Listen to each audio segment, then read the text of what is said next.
Angústia, tristeza, melancolia, depressão. As dores da alma têm vários nomes. Nos dias de hoje convivemos com doenças como o pânico, a insônia, a ansiedade. Vivemos em um tempo de desorientação, excesso de remédios e terapias. Os psiquiatras Rossano Lima Cabral e Mário Eduardo Costa Pereira e o psicanalista Benilton Bezerra Júnior nos ajudam a compreender o que é pirar no século XXI. Freud jamais poderia ter feito a psicanálise no século XII, mesmo que tivesse nascido. Porque o caldo de cultura, o tipo de experiência humana com o qual ele se ia deparar, era completamente outro. O mundo moderno é que inventou essa grande coisa. Um mundo que quebrou-se na sua completude. O mundo moderno é um mundo aberto. A ideia de ser um ateu no século XII é uma completa abstração quase. Porque é inescapável a presença de Deus. Muito diferente de hoje em dia, onde crer em Deus ou não crer em Deus se tornou uma opção individual.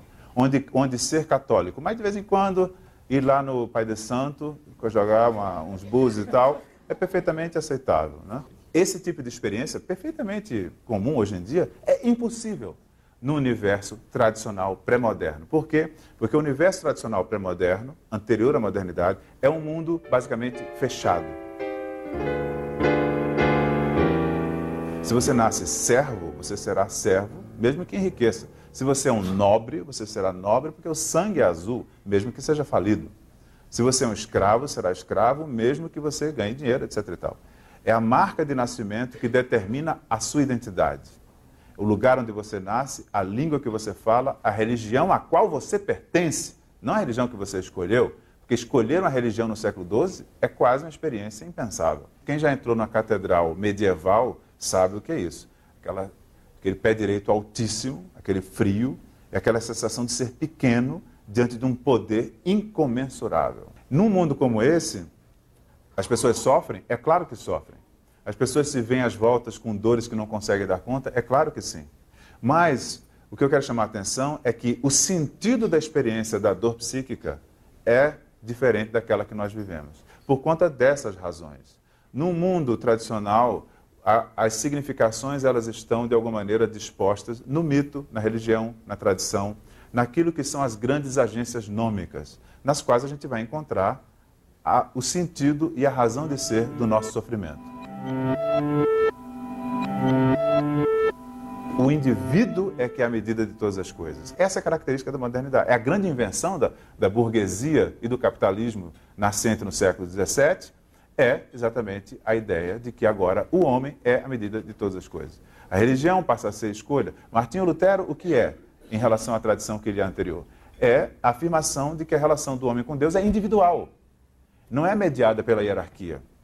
E, portanto, por isso Martinho Lutero traduziu a Bíblia para o alemão. O primeiro livro impresso no mundo foi a Bíblia traduzida para o alemão por Martinho Lutero. Isso era uma revolução na época, porque dizia: todo cristão é individualmente responsável pela sua salvação e tem que ler a Bíblia, tem que interpretar a Bíblia e tem que dar conta diretamente a Deus dos seus atos. Para falar da religião. Mas isso a gente pode encontrar em todos os aspectos da vida moderna. A vida moderna colocou o indivíduo como centro do nosso entendimento do que é a vida, do que é o mundo. E, é claro, o indivíduo que se faz por si. Agora, não interessa se você nasceu numa casa de operário ou nasceu na casa de um nobre. Agora o que vai importar é aquilo que você faz da sua existência. O sujeito que se constrói a si mesmo. Portanto, é um homem que, de um certo sentido, é livre, porque ele não é formatado desde o início, mas, evidentemente, ao mesmo tempo, essa é outra face da liberdade burguesa, ele é determinado pelas relações de classe, pelos mecanismos de poder, por essas instâncias que operam, de maneira geral, inconsciente. Esse é o sujeito dividido da modernidade. É o sujeito que é ao mesmo tempo livre, ao mesmo tempo impulsionado por determinações pulsionais, econômicas, antropológicas, que ele, de uma maneira geral, desconhece. É um homem que, então, precisa, para se conhecer, realmente voltar-se para dentro de si. É como se, até a modernidade, o olho do homem olhasse sempre para fora, e a modernidade inventou essa coisa de que, para a gente saber quem eu sou, eu não olho mais para a terra onde eu nasci, a língua que eu falo, a igreja que eu pertenço, eu olho para dentro de mim. A ideia de que a verdade de cada um é no interior de cada um que existe é uma invenção do individualismo e, sobretudo, do individualismo moderno.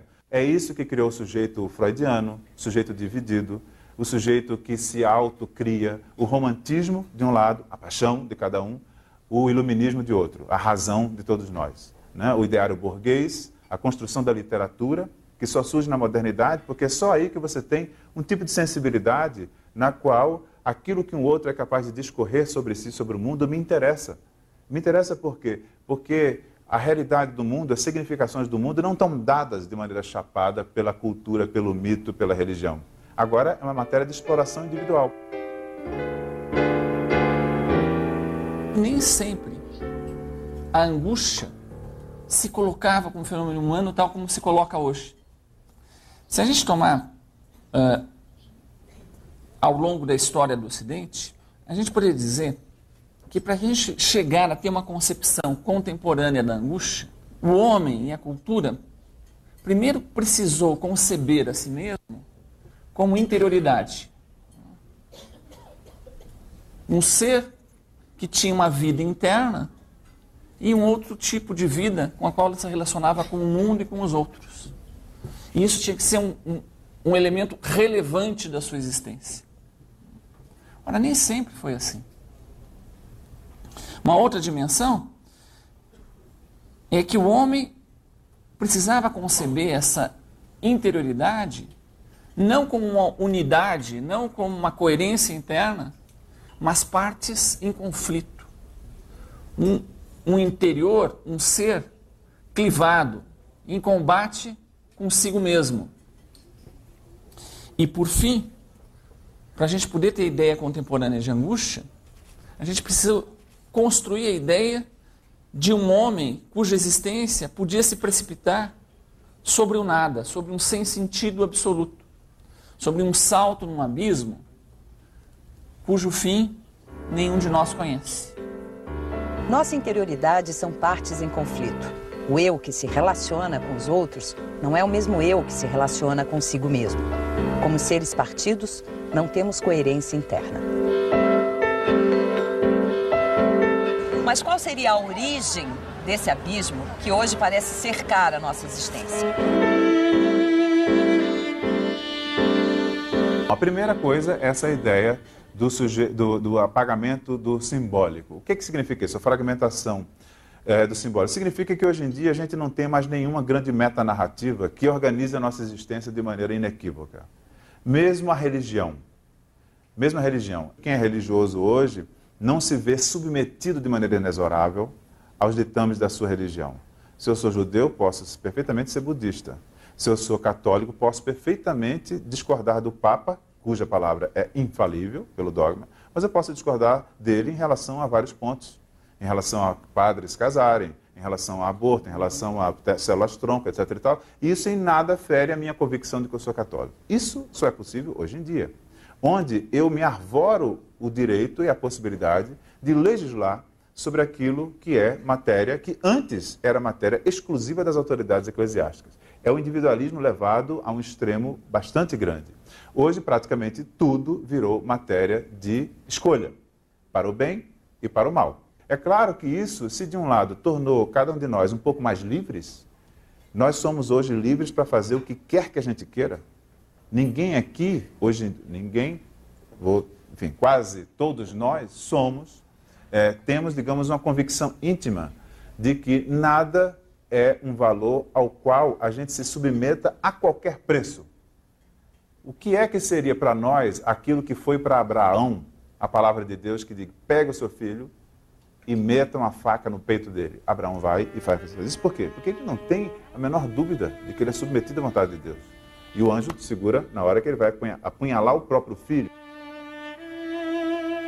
Essa experiência digamos assim, de entrega radical a algum grande outro, nós cada vez mais temos dificuldade de viver. Na vida, digamos, geral, qual é o sentido da existência, e na vida particular, a quem eu amo. Qual é a força da adesão aos laços amorosos hoje em dia? Né? É muito diferente. Hoje em dia eu já vejo juízes e até ministros religiosos dizerem, bom, Então, vocês sejam felizes enquanto for possível. Outro aspecto que eu acho muito importante, eu acho que vocês vão concordar comigo, isso é muito mais forte nos últimos 30 anos, é o que eu coloquei aqui como o ocaso da política. O fato de que nós hoje em dia, e as gerações novas mais ainda, são cada vez menos impelidas a pensarem-se como sujeitos que modificam e constroem o mundo. Sujeitos cujo futuro depende daquilo que eles façam, individual e coletivamente. Ideia, por exemplo, perfeitamente presente nos anos 60 e 70. O movimento 68 dos estudantes, o movimento 70 de rebeldia de tudo quanto era lado, para tudo quanto era lado.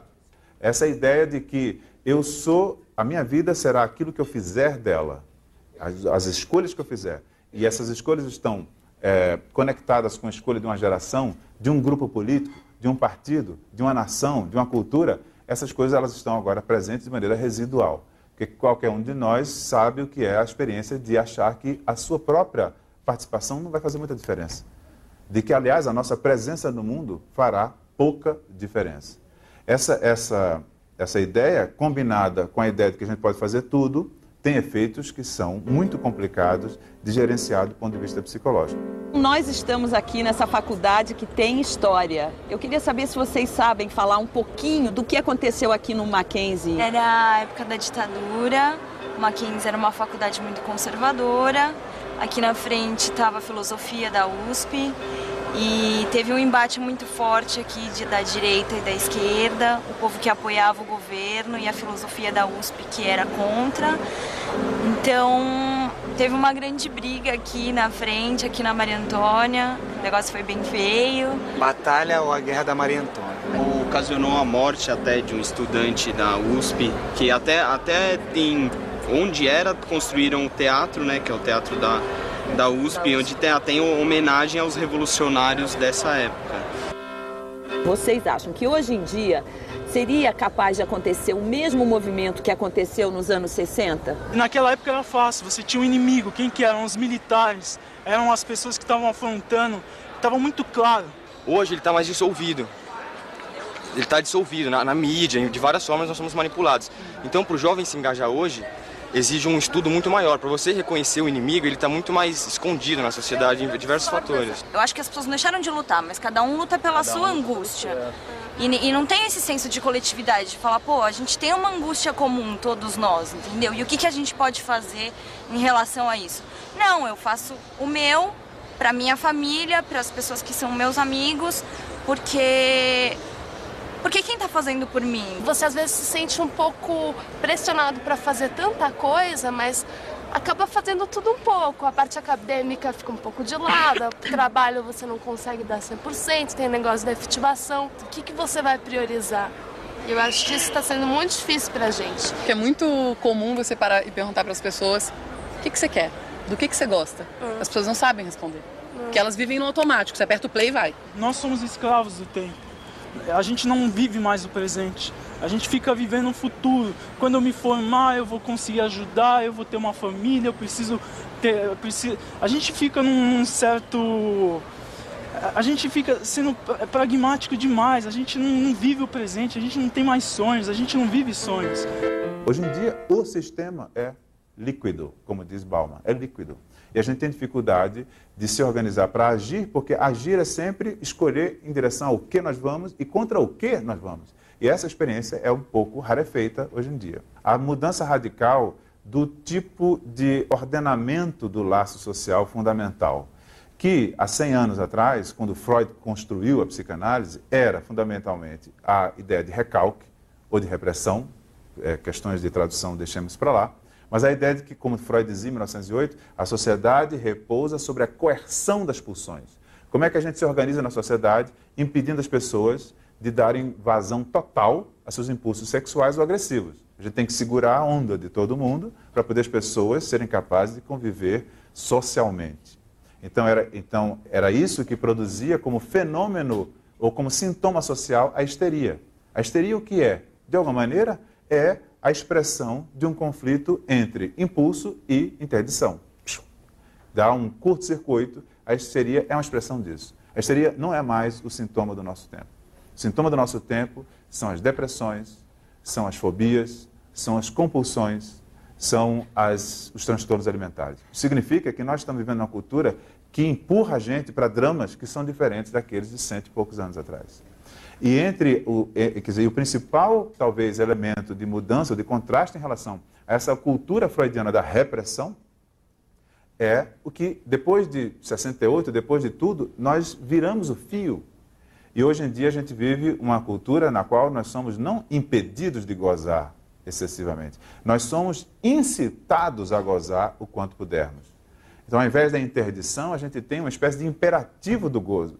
Nós todos temos que o tempo todo dar mostra de que nós somos bem-sucedidos, somos winners e não losers, de que nós estamos sempre tendo mostrar os dentes para mostrar que estamos felizes da vida, porque tristeza, tédio, amuamento, falta de vontade, bode, etc., está completamente fora de moda.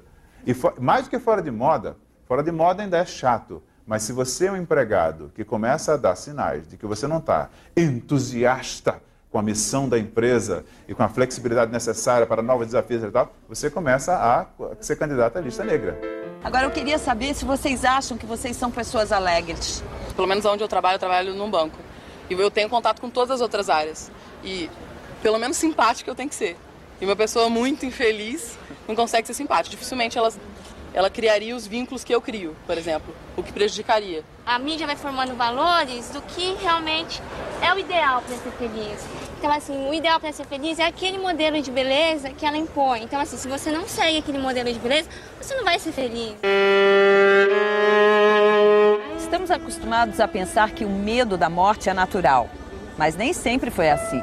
Para o homem grego, por exemplo, não valia a pena estar vivo e perder a honra.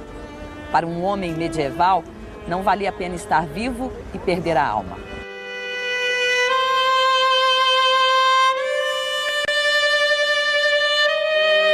E para o ser humano do século XXI, qual é o sentido de estar vivo? Quais são os medos que nos atacam?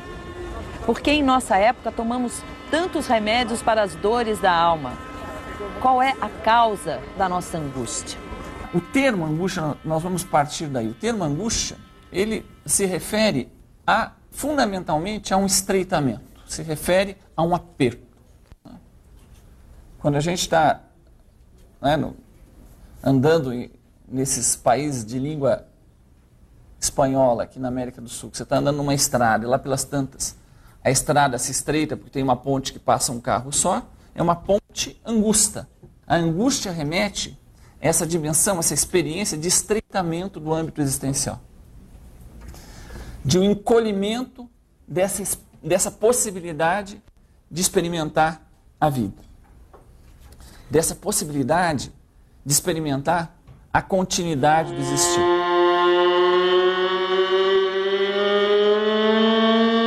Vamos andando sem nada a ver.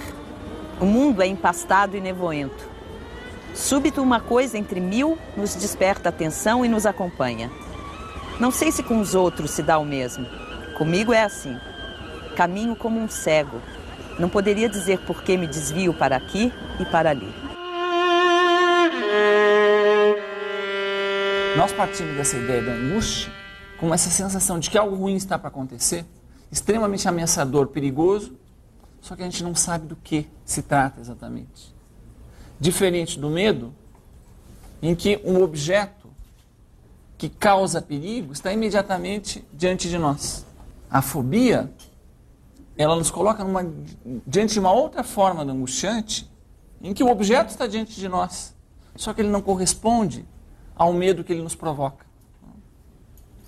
Pelo contrário, a fobia nos faz repensar a própria estrutura do angustiante. A gente havia partido dessa ideia contemporânea que, em última instância, toda angústia remete ao medo de morrer. A fobia nos faz pensar de uma outra maneira. A gente está acostumado a pensar que a gente tem medo dos perigos reais, e tem fobia dos perigos imaginários. Começa a pegar fogo lá no canto.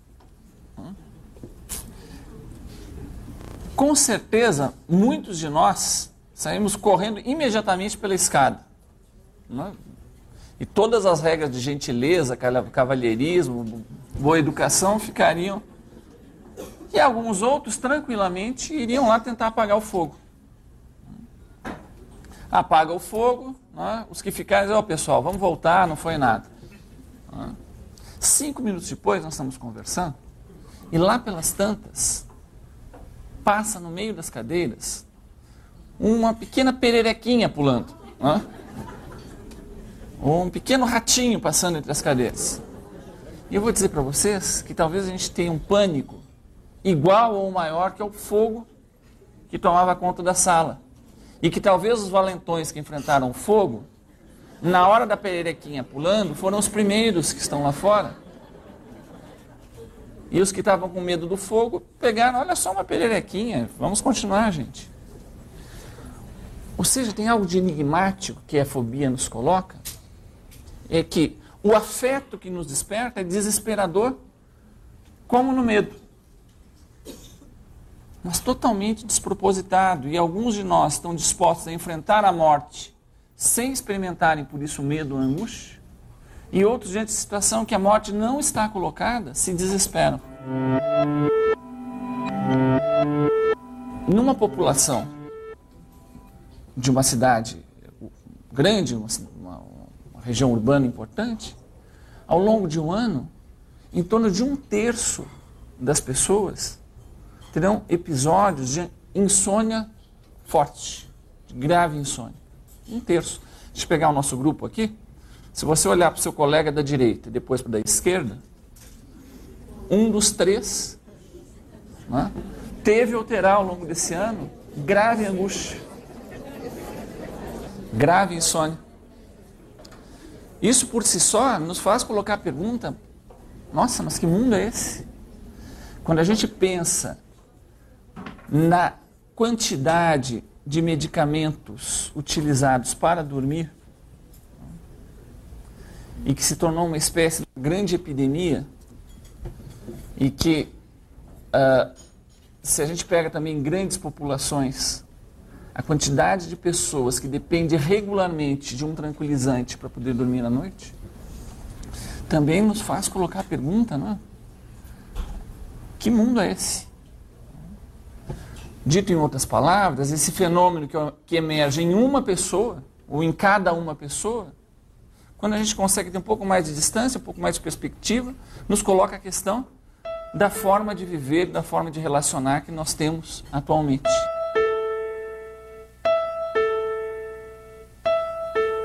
And but for ceremony, such a wretch, winding up days with toil and nights with sleep, had the forehand and vantage of a king. Somente ao rei é dado olhar de frente à noite horrenda. Só ao rei é dado olhar nos olhos à noite horrenda.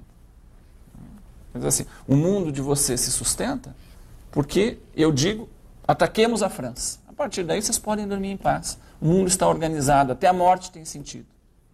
Só o rei é que proclama, diante da única garantia. Qual é a garantia que ele tem? Ele pergunta para as estrelas: estrelas, o que é o certo de fazer? Renunciar à França ou atacar a França? Arrebanhar o meu país ou deixá-los em casa? Eu pergunto para a estrela não me diz. Então eu respondo com o meu próprio coração. Para onde vamos? La garantia soy yo. Em última instância, é isso que ele descobre. Ora, o que nós fizemos na nossa modernidade? A primeira coisa que nós fizemos foi cortar a cabeça do rei. Ou seja, nós tiramos o tirano, mas assumimos um novo problema para nós. Aquela verdade universal que ele sustentava, respondendo sozinho para a noite horrenda, agora ele dispersou na nossa sociedade democrática. Não tem instância mais transcendental que nos diga: durmam tranquilos, porque o caminho é esse. Não há mais o condutor. Nós assumimos nas nossas mãos a responsabilidade e a falta de garantias de dizer o caminho que nós vamos optar é por aqui. Sem outra garantia a não ser, como dizia o São João da Cruz, né, a não ser a luz que no coração ardia. A única garantia é essa. E o nosso bom senso de podermos trocarmos entre nós da maneira mais sensata que a gente conseguir. Aí a gente pergunta então, e a nossa insônia? Por exemplo, a gente entende bem a insônia do rei. O rei, ele revela o segredo da insônia dele. Ele tomava sozinho nas mãos a administração da noite horrenda.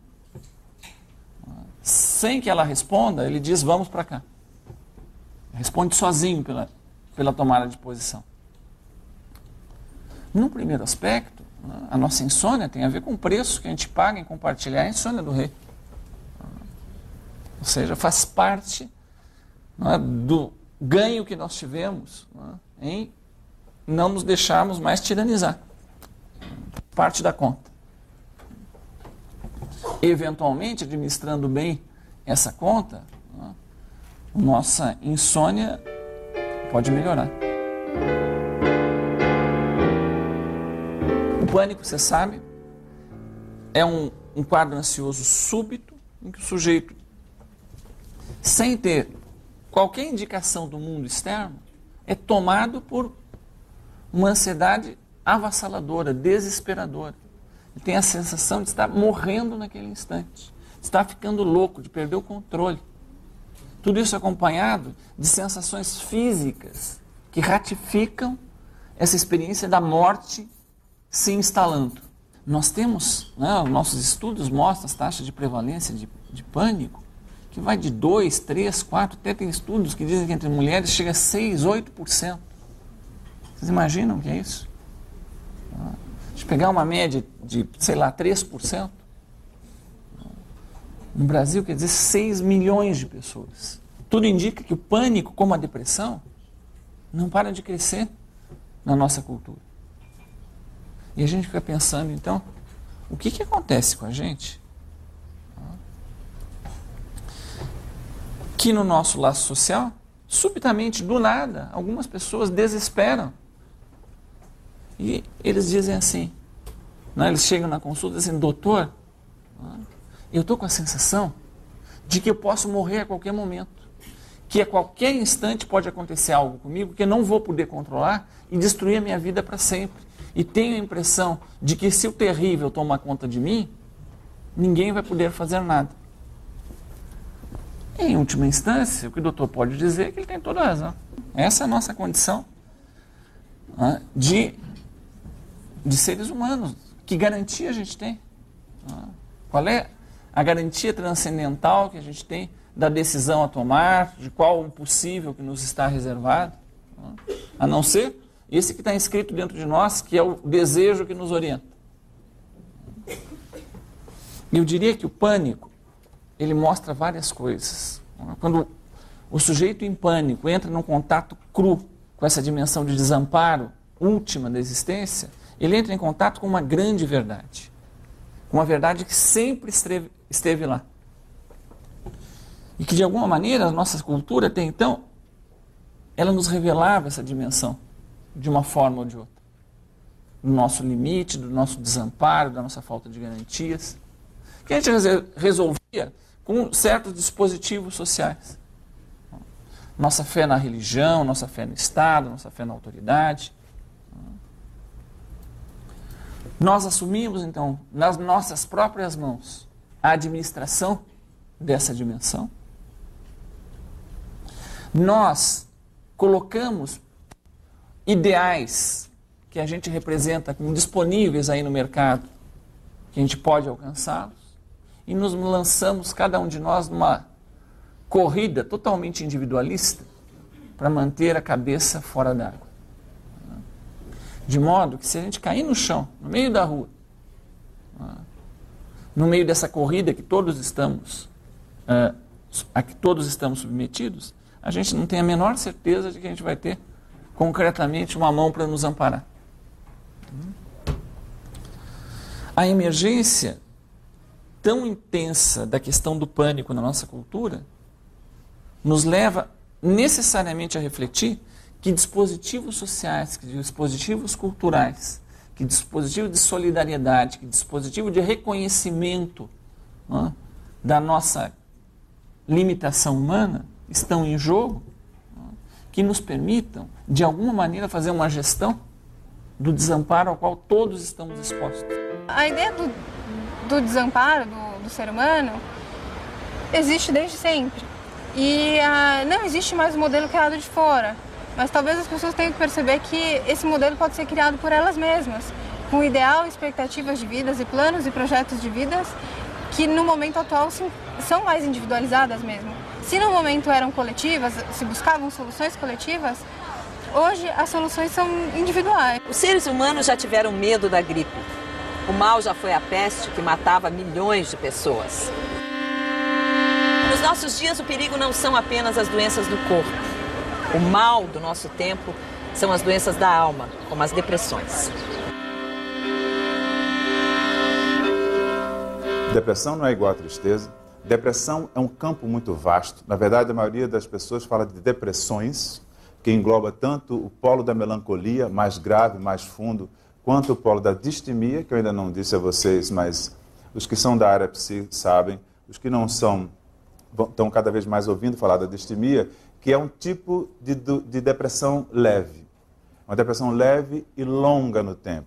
Enquanto que pelos manuais de diagnóstico bastam 2 semanas com uma quantidade X de sintomas para que alguém mereça o diagnóstico de estar com um episódio depressivo maior, 2 semanas, 3, a distimia é alguma coisa que você só diagnostica depois de 2 anos, de uma vaga depressão.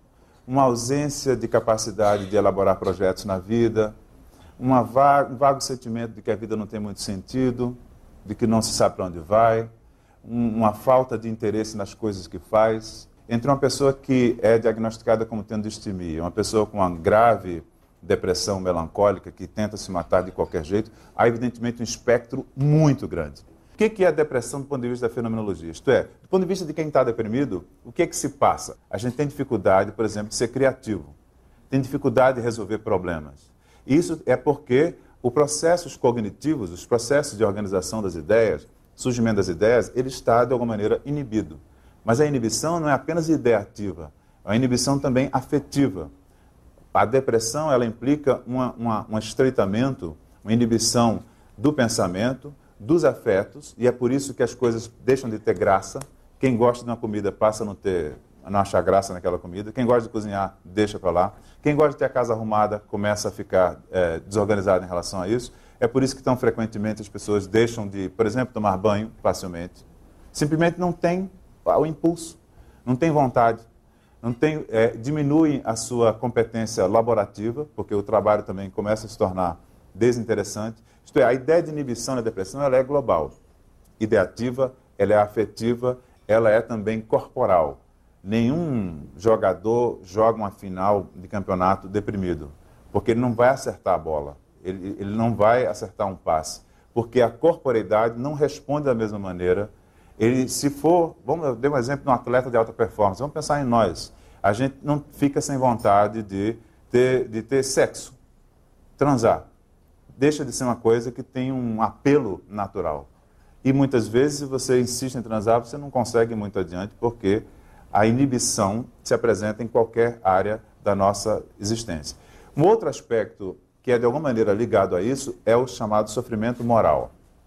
O sofrimento moral significam todos esses sintomas típicos da depressão, onde a gente se culpabiliza pelo fracasso que a nossa vida demonstra que é, pela falta de sentido do que eu fiz até hoje, pela incompetência que eu tenho para conseguir um bom emprego, para poder não ser despedido, ou para poder estar adequado às expectativas que se recaem sobre mim na escola, no trabalho, ou no meio dos amigos, etc. É uma autodesvalorização e uma autoapreciação sobre as próprias capacidades. É uma diminuição da autoestima. E, sobretudo, se culpabiliza pelo fracasso que a gente vê colorindo a nossa existência. Isso é muito importante, eu acho, pela última coisa que é, no mundo em que a gente vive hoje em dia, a gente é tão individualmente livre, a gente também é responsável e, portanto, os nossos fracassos recaem sobre nós, muito mais do que sobre as condições em que a gente vive. A gente hoje trata muito mais facilmente depressão do que tratava nos anos 50, do que nos anos 40, então nem se fala. A gente não tinha praticamente antidepressivos nos anos 40. Hoje em dia nós temos muitos, de vários tipos. Qual é o problema que a gente vê hoje em dia associado ao problema da depressão? É uma hipermedicalização, que é feita não apenas por psiquiatras. Aliás, hoje em dia, na maior parte, não é feita por psiquiatras. A maior parte dos antidepressivos é prescrita por não psiquiatras, por ginecologistas, endocrinologistas, dermatologistas, todos os tipos de médico receitam e, mais interessante, receitam muitas vezes na primeira sessão, na primeira consulta. E muito rapidamente. Isto é, o uso do antidepressivo virou quase uma moda. Qualquer tristezinha ou qualquer mal-estar, as pessoas acham que estão com depressão, porque esse mês eu não quis sair de casa, estou com depressão. Não precisa você perder seu tempo indo fazer coisas que você gosta. Abre a caixinha e toma uma pílula, acabou. Você já não está mais com depressão. Tem gente que tem 5, 7 filhos, está cheio de problema, perde a casa da enchente, perde o barraco. Não tem tempo de entrar em depressão, não tem tempo de ficar triste. Por quê? Se ela parar de trabalhar, quem vai cuidar do filho? Dessa coisa de que isso é coisa de rico, pobre não tem depressão, isso é um conceito muito errado. Depressão é doença. É uma coisa, independente da classe social, independente do tempo que você tem, é uma doença que trava toda a sua vida. E realmente, essa imposição da mídia, essa imposição da sociedade pela felicidade, você tem que ser feliz, você tem que ter isso, você tem que ter aquilo. Realmente é uma construção, é uma educação que a gente tem, que hoje em dia, por que na época dos meus avós não existia tanta gente depressiva? Porque na época dos nossos avós a coisa era outra, a sociedade era outra. A luta pelas conquistas da vida eram outras. Prozac, Rivotril, Lexotan. Você com certeza já ouviu falar desses medicamentos.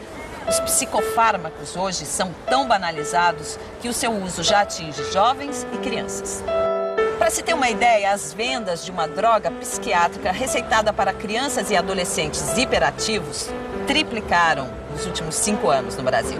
Quando a gente começa a discutir hoje os quadros psicopatológicos infanto-juvenis, a gente vai ter que falar de TDAH, não é? De TOD, que é o transtorno opositivo desafiador, é o nome que ele ganhou, mas a gente também fala do TID, dos transtornos invasivos do desenvolvimento, do TAG, do transtorno de ansiedade generalizada na infância, do TAB, o transtorno afetivo bipolar, ou seja, são essas as letras que compõem o panorama do campo da psiquiatria infantil.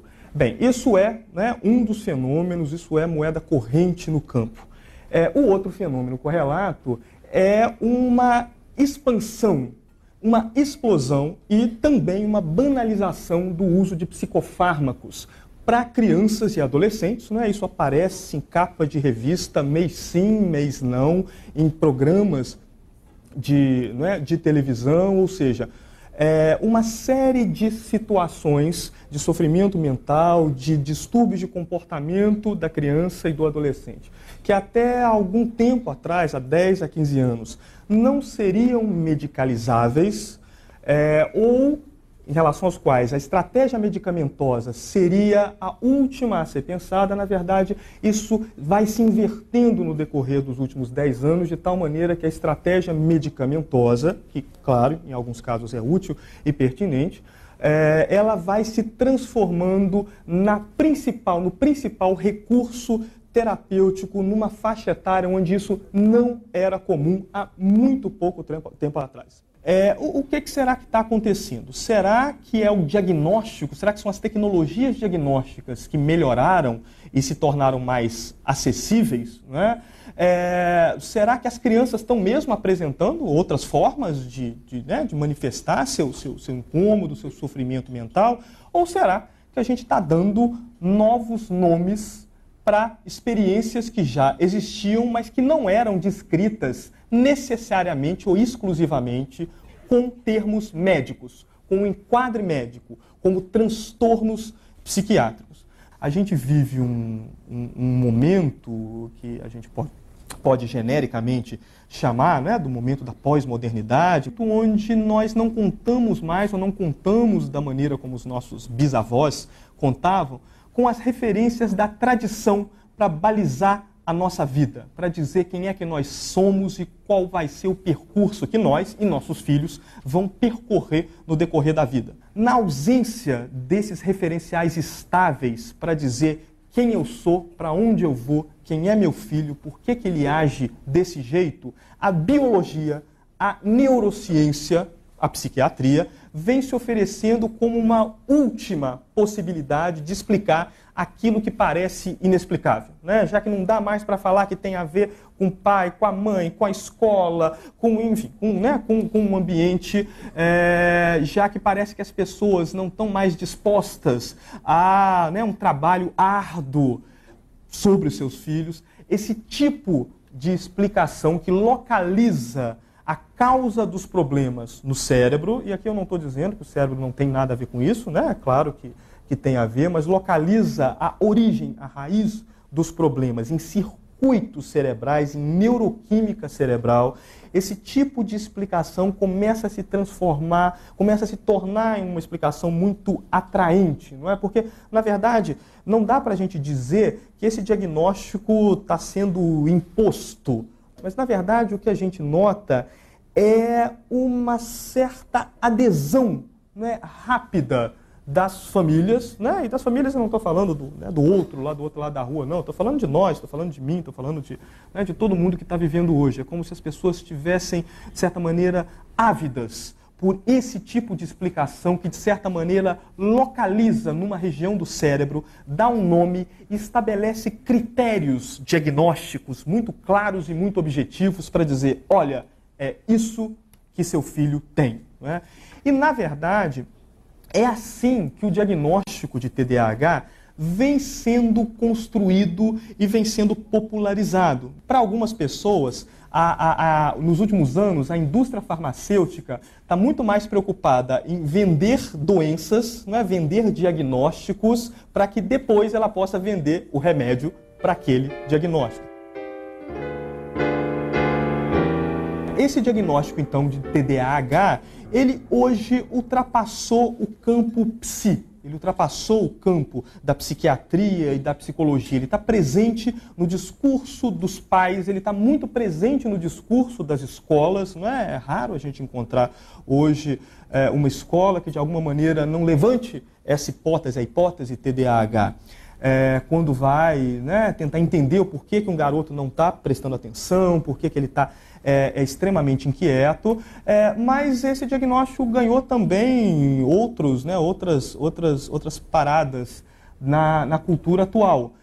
Ganhou a mídia de uma maneira muito forte, e dentro da mídia até alguns lugares mais curiosos. Eu não sei se vocês sabem, mas o Bart Simpson já foi, num dos episódios do Simpson, medicado com o análogo da Ritalina. O rearranjo, né, da cultura atual tem demandado uma gestão da atenção das crianças que, de certa maneira, tem produzido mesmo crianças, né, com uma atenção, eu não sei se crianças com uma atenção mais instável, né, do que antes, ou se crianças que estão tendo muita dificuldade de se equilibrar nessa corda bamba. Que corda bamba é? A cultura atual exige que, ao mesmo tempo, as crianças tenham uma disponibilidade permanente de mudar o foco de sua atenção para ser eficaz na escola, para ser eficaz no computador, para ser eficaz no videogame ou em qualquer atividade que seja, mas, ao mesmo tempo, consiga também focar de uma maneira eficaz e permanente essa atenção naquilo, né, que lhe é exigido. Na verdade, quando a gente entende esse diagnóstico de uma maneira um pouco mais dimensional, a gente vai entender que o que a gente está chamando de portadora do TDAH são crianças que apresentam comportamentos que hoje em dia, basicamente, toda criança vai apresentar, só que numa intensidade, numa frequência, é verdade, muito maior, não é? Mas, na verdade, é muito difícil você estabelecer qual é o ponto de corte entre, não é, o TDAH. Daqui para cá é TDAH, daqui para cá não é. Não é porque é um diagnóstico que tem essa característica de uma dimensionalidade que o transforma em alguma coisa meio inespecífica e instala uma franja, por mais que se tentem criar critérios, né, para dar um caráter de objetividade, né, mas são critérios, né, muito curiosos às vezes, né? Frequentemente demonstra ojeriza, reluta em envolver-se em atividades que exijam esforço mental constante, como deveres e tarefas escolares, né? Isso é um dos critérios para o diagnóstico.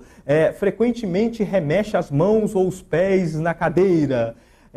Enfim, né? Se a gente for observar cada um dos critérios diagnósticos e marcar o nosso xizinho, né, provavelmente boa parte de nós vai se identificar com isso. E eu acho que isso não é coincidência, não. Eu acho que esse transtorno pegou porque ele diz muito a nosso respeito, a respeito das nossas crianças, das formas de subjetivação, do que a cultura está exigindo de nós. É muito curioso que a nossa cultura transformou essa tríade, hiperatividade, desatenção, impulsividade, em doença. A mesma cultura que celebra, né, a mobilidade incessante, a necessidade da agressividade no trato cotidiano para se ter sucesso, uma cultura que depende de uma sobrecarga perceptiva, que estimula, não é, essa mobilidade incessante do foco da atenção. Nunca tivemos tanta liberdade para realizar os nossos desejos, mas o paraíso está se tornando um inferno. Podemos desejar, mas não sabemos o que queremos. Temos liberdade, mas não conseguimos fazer escolhas. O maior obstáculo do desejo não é mais a repressão. O obstáculo agora é a liberdade. A depressão, no contexto atual, ela se torna cada vez mais uma patologia da nossa insuficiência. Porque nós somos autônomos demais, porque nós temos liberdade demais, nós acabamos vivendo sempre a sensação de que somos aquém daquilo que poderíamos estar vivendo, realizando, cumprindo. A gente vive a patologia da incerteza, que é a contraface da liberdade. A gente não é obrigado a nada, a gente pode desejar tudo, mas quando a gente pode desejar tudo, a gente já não sabe mais o que bem desejar. E é impressionante notar que uma das queixas na clínica atual não é como antigamente algo que poderia ser resumido na seguinte fórmula: eu desejo uma coisa que me é proibida e sofro com isso. Hoje em dia, a formulação mais genérica, mais geral, é eu não sei bem o que eu quero.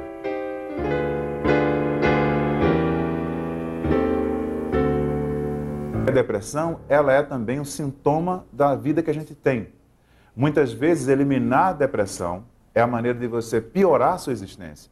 Porque você elimina o sintoma que está acendendo uma luz vermelha e lhe indicando que a vida que você está levando não é boa de ser vivida. Não vale a pena aos seus próprios olhos de ser vivida.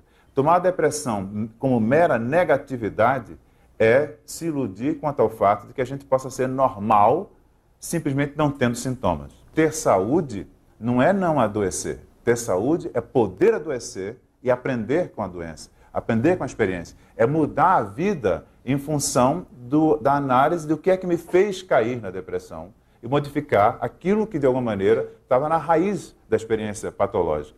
Então, o tratamento, eu não quero dizer com isso que a gente não deva tratar a depressão. Não estou fazendo apologia do sofrimento. Eu estou simplesmente insistindo na ideia de que sofrer faz parte da vida. E tratar não é eliminar o sofrimento. É basicamente entender o que torna possível aquele sofrimento e oferecer saídas existenciais que tornem aquele sofrimento dispensável, que possa ser substituído por outras coisas. Para isso, sim, a gente tem psicoterapia comportamental, psicanálise, remédio, mudança da nossa vida, criação de áreas verdes, políticas de lazer, etc. e tal. Mas tudo isso só se justifica se todo esse arsenal tiver voltado para o entendimento que a depressão, nas suas várias formas, ela indica alguma coisa que precisa ser modificada. Esquecer disso é a gente abrir as portas para um cenário que cada vez mais se apresenta. Um cenário no qual todos nós vamos ser normalizados, não só por regras inculcadas no nosso inconsciente, mas por uma farmacopeia que vai organizar a nossa experiência. Quando a gente destitui as certezas eternas, quando a gente assume nas próprias mãos, a gente assume nas nossas próprias mãos a gestão do nosso estar no mundo, a gente assume, por um lado, uma enorme responsabilidade, mas, ao mesmo tempo, uma grande liberdade. A liberdade, por vezes, é extremamente assustadora. E nós mesmos, na nossa história local, muitas vezes, em momentos em que a liberdade se colocava, a gente tinha que chamar a mão do poder forte que coloque a ordem na casa. Eu diria que essa exposição que nós temos ao nosso desamparo e essa gestão a que nós estamos, ao mesmo tempo, convocados e condenados, talvez essa tenha sido uma das grandes conquistas da história da civilização. Ela em si não é um mal, pelo contrário. Nós podemos finalmente começar a responder por nós. E o preço desse ajuste, talvez a gente esteja pagando com esses sintomas que emergem. Nós escolhemos 3, tem vários outros. Por outro lado, nós assumimos também uma parcela de poder desfrutar daquilo que antes estava só reservado ao rei. De tomar nas próprias mãos o caminho da vida. A angústia de se autodeterminar e autoconduzir não vale você entregar essa possibilidade de opções, escolhas na mão de outra pessoa, uma vez que conhecida a liberdade, jamais pode abrir mão dela. É o bem maior que se tem.